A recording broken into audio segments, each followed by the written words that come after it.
মাত্র 8 মাসেই টেলিভিশন থেকে বিদায় নিল তুঁতে। প্রথম থেকেই ধারাবাহিকের গল্প বেশ পছন্দ করেছেন দর্শকরা, তবে টিআরপি তালিকায় সেভাবে জায়গা করে নিতে পারেনি ধারাবাহিকটি। নতুন ধারাবাহিক কথার জন্য সন্ধ্যা 7টা থেকে রাত 10:30টায় পাঠিয়ে দেওয়া হয়েছিল ধারাবাহিকটিকে। তা সত্ত্বেও ধারাবাহিকের গল্প এতটাই জমজমাট ছিল যে ধারাবাহিক শেষ হওয়ার কথা সামনে আসতে মন খারাপ হয়ে যায় ভক্তদের। আজ 11ই জানুয়ারি তুঁতের অন্তিম পর্ব দেখা যাবে। শেষ দিনে বিশেষ চমক অপেক্ষা করছে দর্শকদের জন্য। নতুন রূপে ধরা দেবে তুঁতে।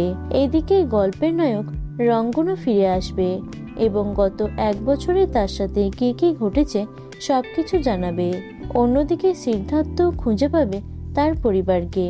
জানা যাবে সিদ্ধার্থই আসলে রঙ্গনের হারিয়ে যাওয়া ভাই। এই ষড়যন্ত্রের পেছনেও মন্দিরাই ছিল। সিদ্ধার্থ ফিরে এসে আবার রঙ্গন এবং তুঁতের হাত এক করে দেবে। এভাবেই হ্যাপি এন্ডিং এর মাধ্যমে শেষ হলো সকলের প্রিয় তুঁতে। তো বন্ধুরা, তুঁতে ধারাবাহিকটিকে কে কে মিস করবে অবশ্যই কমেন্টে জানিও। ভিডিওটি লাইক এবং শেয়ার করো।